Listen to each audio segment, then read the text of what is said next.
Comme nous l'avons vu dans une première partie de notre exposé, l'Apocalypse selon saint Jean dépeint le clergé par une métaphore du ciel. Le ciel symbolise l'Église, les anges symbolisent des évêques et les étoiles symbolisent des prêtres. Ainsi, le Père Gallois écrit « La lecture de l'Évangile nous aide à comprendre que le royaume du ciel, ou le ciel, c'est l'Église du temps aussi bien que de l'éternité. » Saint Jean désigne l'évêque par le nom d'ange. L'évêque est en effet l'envoyé de Jésus-Christ auprès des hommes. À l'époque où saint Jean écrivait, l'évêque d'Éphèse était Timothée, disciple de saint Paul. Il existe également d'autres figures. L'Église, par exemple, est aussi représentée sous la forme de la femme. L'Église est symbolisée par une femme. C'est l'épouse féconde de Jésus-Christ. Les anciens interprètes, à commencer par Hippolyte et Méthode, ont vu dans la femme du chapitre 12 une figure de l'Église. À cet égard, le secret de la Salette utilise le même langage que l'Apocalypse, un langage symbolique et énigmatique. Dans la première partie de notre exposé, nous avons parlé des étoiles errantes, une expression employée par la Vierge au début de son secret pour désigner le clergé prévaricateur de la fin des temps. Cette expression fait allusion à l'épître selon saint Jude et au chapitre 12 de l'Apocalypse. Il faut rappeler que dans l'épître selon saint Jude, les étoiles errantes désignent des infiltrés, qui provoquent des troubles au sein de l'Église. Or, juste après avoir mentionné les étoiles errantes, la Vierge dit la chose suivante. Dieu permettra au vieux serpent de mettre des divisions parmi les régnants, dans toutes les sociétés et dans toutes les familles. On souffrira des peines physiques et morales. Dieu abandonnera les hommes à eux-mêmes et enverra des châtiments qui se succéderont pendant plus de 35 ans.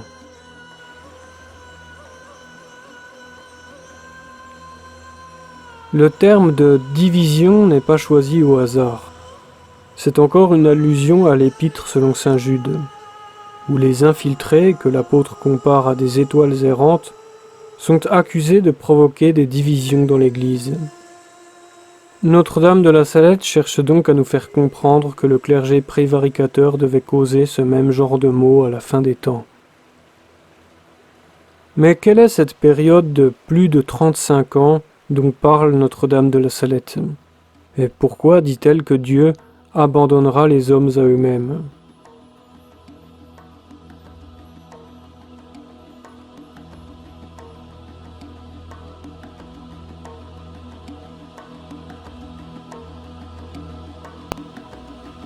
Que signifie l'expression « Dieu abandonnera les hommes à eux-mêmes » ?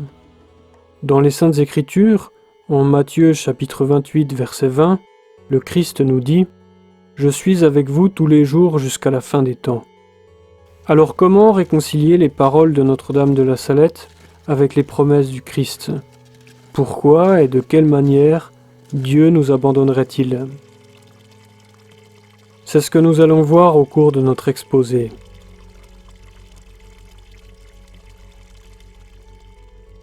Habituellement, les catholiques sont gouvernés par un pape, qui les confirme dans la foi en leur enseignant la vérité. Or, le pape est appelé le Christ sur la terre. Par conséquent, tant qu'il y a un pontife en exercice, les catholiques ne sont pas seuls. En revanche, lorsqu'ils sont privés de sa présence, ce sont des brebis sans pasteur, en proie aux attaques des loups. Comme nous l'avons vu dans la première partie de notre exposé, au cours de la crise maccabéenne, à la fin de l'histoire juive, le temple de Jérusalem fut infiltré par de faux pontifes, des usurpateurs, qui enseignaient l'erreur et pactisaient avec l'envahisseur grec, favorisant la corruption du culte. Or, l'Apocalypse et le secret de la Salette prédisent la même chose pour notre époque.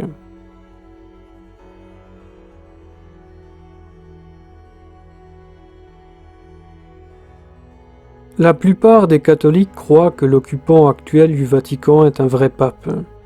Mais la plupart des juifs croyaient la même chose sous la crise maccabéenne. Eux aussi pensaient que les usurpateurs du temple étaient des pontifes légitimes. Lorsque le pape est présent pour confirmer les fidèles dans la foi, on ne peut pas dire que les fidèles soient abandonnés à eux-mêmes. Le mot pape signifie père, et l'on appelle le pape le père commun des fidèles. Dans le secret de la Salette, l'expression « Dieu abandonnera les hommes à eux-mêmes » signifie donc que pendant une période de plus de 35 ans, les catholiques seront séparés de leur chef. Ils seront des brebis sans pasteur. Mais nous verrons qu'il ne s'agit pas d'une vacance pontificale. Le cardinal Manning, au XIXe siècle, prédisait en ces termes la prévarication actuelle. Les écrivains ecclésiastiques nous disent qu'à la fin des temps, la ville de Rome apostasiera probablement de l'Église et du vicaire du Christ, et que Rome sera encore punie, car le vicaire du Christ la quittera, et le jugement de Dieu tombera sur le lieu duquel il avait d'abord régné sur les nations du monde. Qu'est-ce qui rend Rome sacrée, sinon la présence du vicaire de Jésus-Christ? Qu'a-t-elle qui doive être chère aux yeux de Dieu, sinon la présence du vicaire de son Fils? Que l'Église quitte seulement Rome, et Rome ne sera alors aux yeux de Dieu pas plus que la Jérusalem du passé. Jérusalem, la sainte cité, choisie de Dieu, fut renversée et consumée par le feu pour avoir crucifié le Seigneur de gloire. Et la ville de Rome, qui a été le siège du vicaire de Jésus-Christ durant 1800 ans, si elle apostasie, subira une condamnation semblable à l'ancienne Jérusalem. Qu'en est-il de l'orthodoxie des propos du cardinal Manning? Est-il seulement possible que la ville de Rome tombe dans l'apostasie? La question a été évoquée par saint Robert Bellarmin. Dans le livre 4 du Pontife romain, chapitre 4, ce dernier écrit « Non seulement le pontife romain ne peut pas errer dans la foi, mais l'Église particulière de Rome ne le peut pas plus. » Néanmoins, dans la suite de son analyse, après avoir expliqué que le siège de Pierre semble avoir été divinement établi à Rome et qu'il ne puisse pas être transféré, le docteur écrit « Cela ne s'oppose pas à ce que, au temps de l'Antéchrist, Rome soit détruite et brûlée, comme on peut le déduire du chapitre 17 de l'Apocalypse.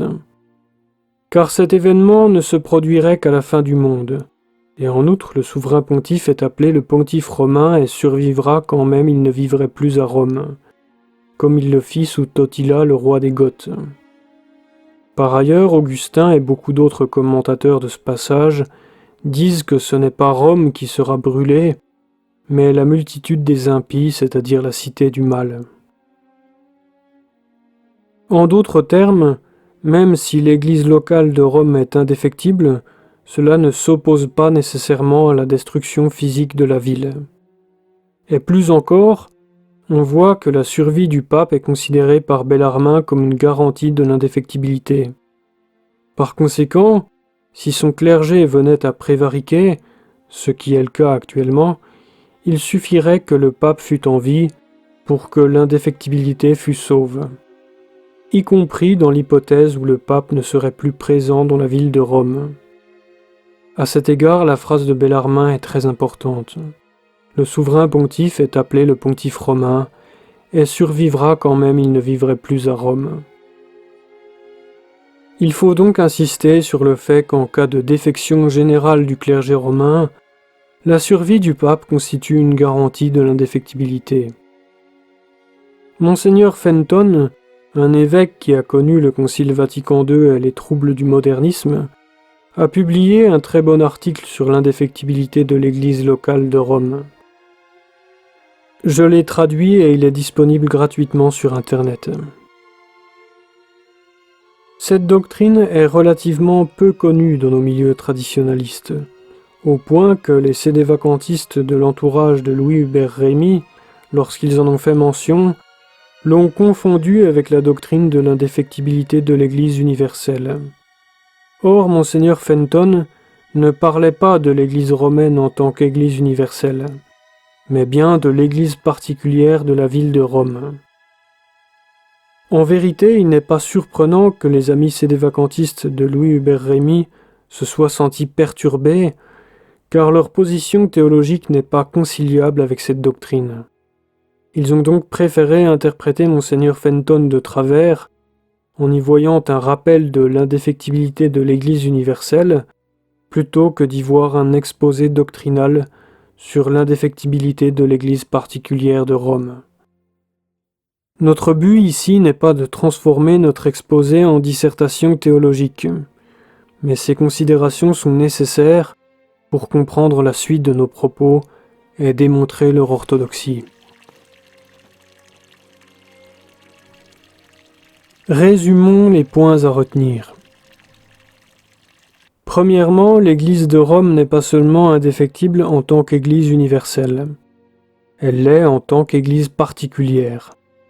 Ce qui veut dire qu'elle ne peut pas sombrer dans sa totalité en tant que personne morale. Deuxièmement, la destruction matérielle de la ville de Rome ne semble pas contredire son indéfectibilité, si tant est qu'elle doive survenir. Troisièmement, la prévarication générale du clergé romain ne semble pas s'y opposer non plus à une condition, la survie du pape. Quand même presque tout le clergé suivrait une fausse règle de foi, un antipape, ou tomberait dans l'apostasie, la survie du souverain pontife en tant que gardien du dogme assure à elle seule l'indéfectibilité du clergé romain. C'est la raison pour laquelle les commentateurs de l'Apocalypse cités par Cornélius à Lapide, lorsqu'ils évoquaient la prévarication de la fin des temps, n'envisageaient rien d'autre que l'exil du souverain pontife. Tout simplement parce qu'une défection du clergé romain s'oppose à toute autre hypothèse. En cas de défection du clergé romain, la seule sauvegarde de l'indéfectibilité se situe dans la personne du pape.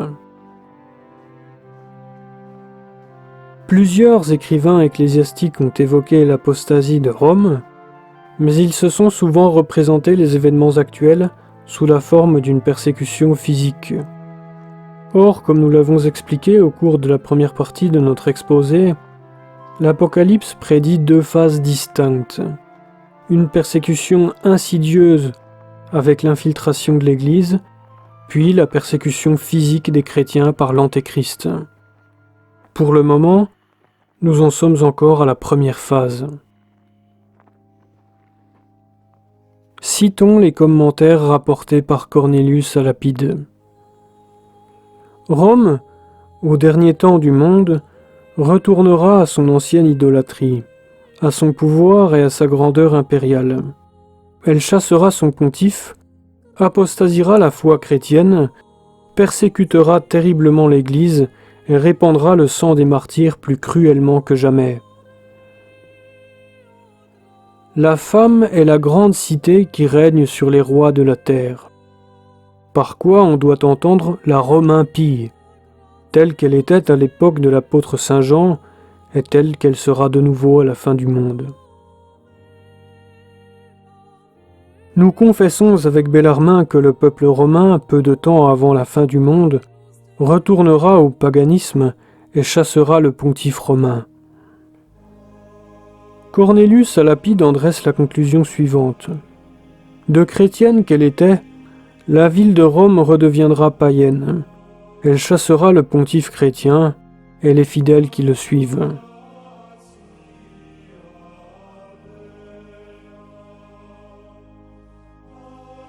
Habituellement, les catholiques sont gouvernés par un pape, qui les confirme dans la foi en leur enseignant la vérité. Or, le pape est appelé le Christ sur la terre. Par conséquent, tant qu'il y a un pontife en exercice, les catholiques ne sont pas seuls. En revanche, à la mort du pape, les chrétiens deviennent des orphelins. Les paroles de Notre-Dame de la Salette signifient donc que pendant plus de 35 ans, il n'y aura plus de pape légitime présent aux yeux de tous sur le siège de Pierre.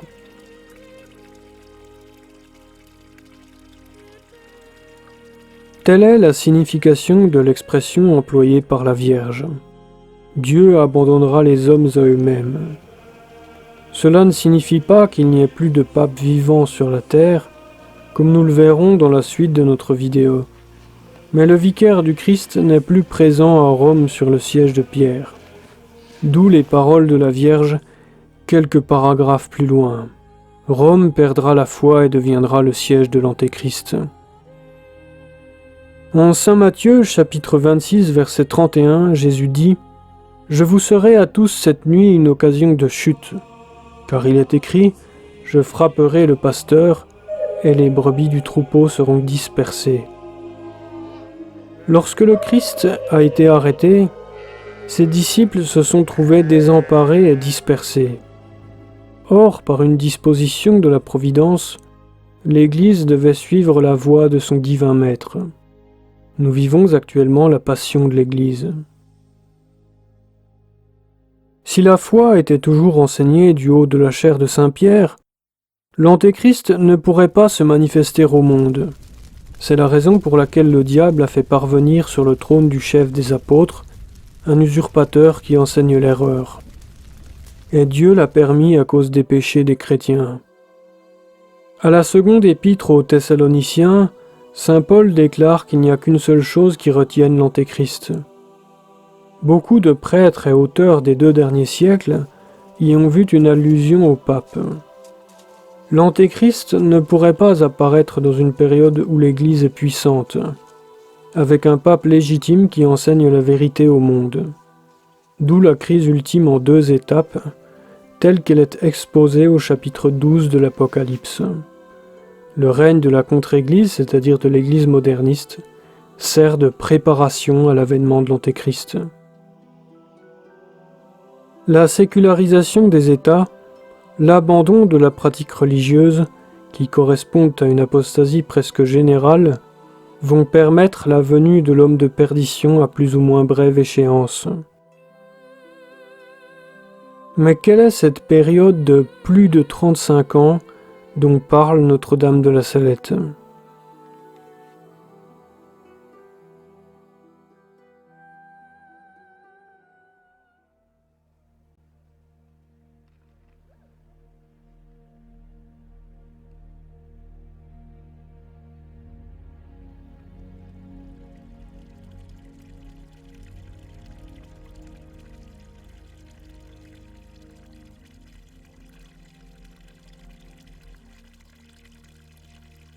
Dans le passage du secret de la Salette que nous avons cité, la Vierge dit que les châtiments se succéderont pendant plus de 35 ans. À quoi correspond cette période ? Le chiffre 35 n'est pas employé par hasard. Au chapitre 12 de l'Apocalypse, Saint Jean annonce que la durée de la crise ultime doit durer 3 temps et demi. Or, le chiffre 35 équivaut à 3 décennies et demie, c'est-à-dire à 3 temps et demi.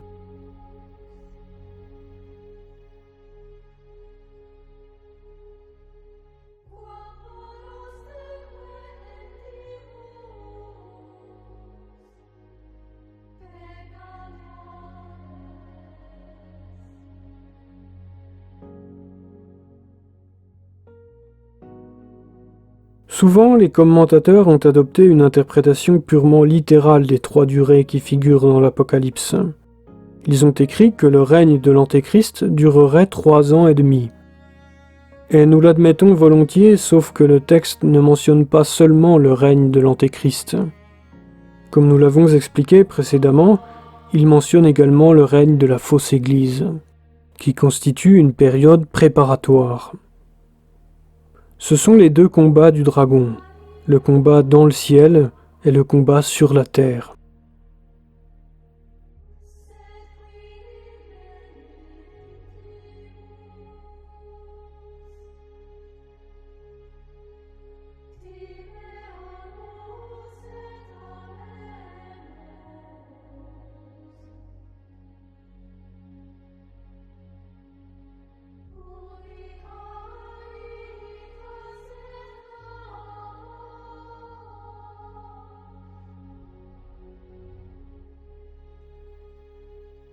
Au chapitre 12 de l'Apocalypse, il est question à 2 reprises du refuge de la femme, qui constitue une métaphore de l'exil du souverain pontife.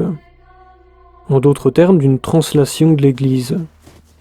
Cet exil est évoqué au verset 6 et au verset 14. Le père Berry, dans son commentaire, en tire la conclusion suivante. Ce chapitre indique que le refuge de l'Église durant 1260 jours aura lieu en 2 occasions différentes. L'un au cours de la guerre interne contre l'Église et l'autre après que le dragon a été chassé. Cette citation du père Berry est très importante, car le père Kramer, lui, n'avait pas compris cela. Son commentaire de l'Apocalypse est le meilleur disponible, mais cet élément lui a échappé.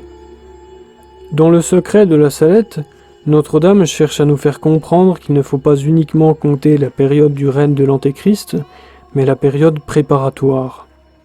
Par conséquent, lorsqu'il est dit au chapitre 11 de l'Apocalypse que les gentils fouleront aux pieds la ville sainte pendant 42 mois, il faut l'entendre de 42 années sous le règne de la contre-Église et 42 mois effectifs sous le règne de l'Antéchrist.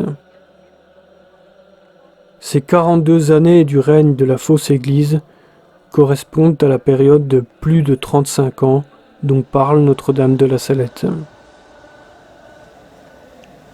Certains risquent de nous objecter: dans ce cas, pourquoi Notre-Dame de la Salette n'a-t-elle pas dit 42 années? La raison tient à ce qu'elle a voulu établir un lien entre les 3 temps et demi de l'Apocalypse et ce délai de plus de 35 ans. Le secret de la Salette, tout comme l'Apocalypse, est rédigé sous forme d'énigme. Les Saintes Écritures comportent des durées convertibles, qui font partie du prophétisme hébraïque, comme on le voit avec les semaines d'années de Daniel, sur l'avènement du Messie.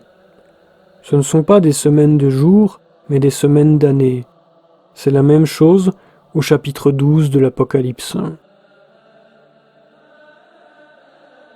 Le chanoine Weber, dans les 4 évangiles réunis en un seul, le dit explicitement. Le mot jour chez les Juifs ne signifiait pas seulement une durée de 24 heures, mais fréquemment une durée plus ou moins longue. En Saint Luc, chapitre 13, verset 32, notre Seigneur annonce sa résurrection 3 mois à l'avance. « Allez et dites à ce renard, voilà que je chasse les démons et guéris les malades aujourd'hui et demain, et le 3e jour mon sacrifice se consomme. Mais aujourd'hui et demain et encore le jour d'après, il faut que je marche, car il ne convient pas qu'un prophète périsse hors de Jérusalem. » Le chanoine Weber commente ce passage ainsi. Il s'agit ici de mois, et non pas de jours. Et notre Seigneur annonce que le 3e mois, son sacrifice sera consommé. Nulle puissance n'en devancera l'heure. Cette remarque ne vaut pas seulement pour le terme de jour. Dans le prophétisme hébraïque, les unités de temps sont convertibles et peuvent symboliser des durées plus ou moins longues. Si l'on prend l'exemple de la prophétie de Daniel sur l'avènement du Messie, il s'agit d'une reprise de la prophétie de Jérémie.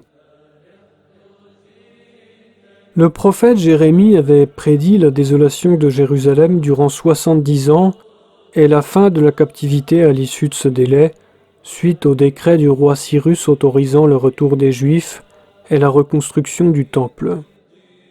Chez Daniel, les 70 ans deviennent des semaines d'années, soit 490 années avant l'avènement du Messie, qui vient libérer les hommes de l'esclavage du péché et donc de la captivité des âmes, comme le roi Cyrus a libéré les Juifs de la captivité des corps.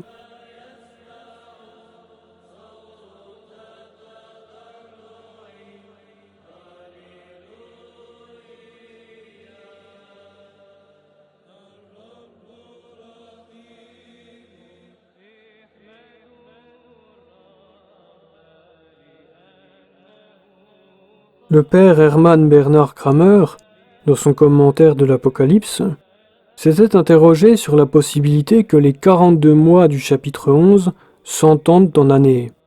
mais il avait rejeté cette hypothèse à cause de sa difficulté à distinguer le règne de la fausse Église et celui de l'Antéchrist.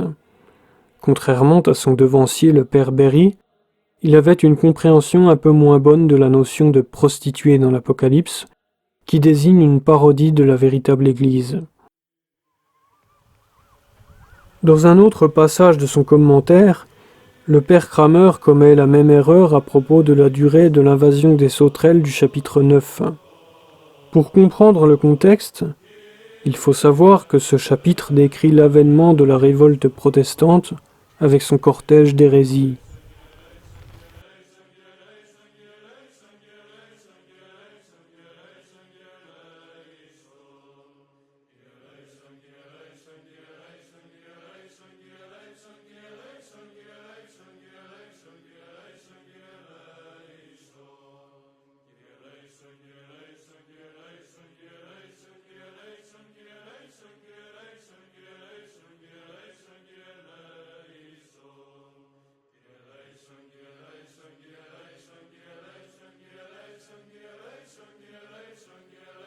Le père Kramer écrit « Les 5 mois pourraient être transposés pour signifier 5 siècles, mais une telle interprétation serait irréelle et improbable. »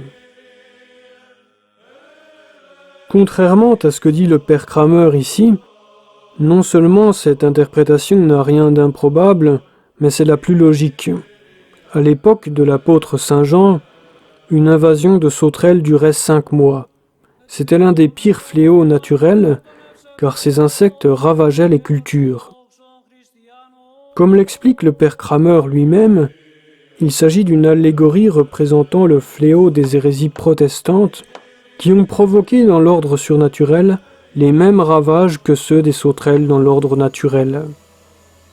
De même que les sauterelles détruisent les moyens de subsistance naturelle des hommes, les hérésies protestantes ont détruit leurs moyens de subsistance surnaturelle en s'attaquant aux sacrements qui communiquent la vie de la grâce.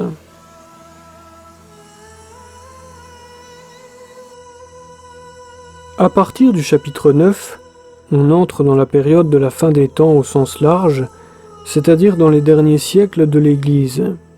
Et l'Apocalypse dédie la moitié de ses chapitres à cette période, parce que c'est la plus dangereuse. Les 5 mois d'invasion des sauterelles semblent donc symboliser les 5 derniers siècles de l'histoire ecclésiastique, qui devaient voir la prolifération des hérésies et une profonde perte d'influence de la part de l'Église. Sous l'Antiquité, une invasion de sauterelles durait typiquement 5 mois. De la même manière, les 3 ans et demi mentionnés au chapitre 12 de l'Apocalypse constituent la durée type de toute persécution, comme sous Antiochus Épiphane ou lors de la dévastation de Jérusalem par les Romains. C'est la raison pour laquelle il est d'autant plus logique d'interpréter ces durées dans un sens symbolique. Mais il ne suffit pas de savoir à quoi correspond le délai évoqué par Notre-Dame de la Salette. Encore faut-il déterminer à partir de quand elle le fait débuter. Quel est le point de départ du délai? Contrairement à ce que l'on pourrait penser, il ne s'agit pas du Concile Vatican II. Comme nous l'avons vu précédemment, la Vierge fait débuter ce délai à partir du moment où Dieu abandonne les hommes à eux-mêmes. Et cette expression renvoie à l'avènement d'usurpateurs sur le siège de Pierre qui ne possèdent pas l'autorité apostolique. Ces usurpateurs sont comparables aux faux pontifes de la crise maccabéenne qui pactisaient avec l'envahisseur grec. Les faux pontifes de cette époque, Jason, Mélénas, Alcime et Lysimaque, avaient dû leur ascension aux intrigues de la secte de Bilga, comparable à la franc-maçonnerie aujourd'hui. Nous revivons les mêmes événements sous une forme différente. Mais quel est le dernier pape légitime sur le siège de Pierre? Et de quoi la Vierge parle-t-elle lorsqu'elle fait allusion à un pape qui souffrira beaucoup au cours d'une crise affreuse? C'est ce que nous examinerons dans une prochaine vidéo.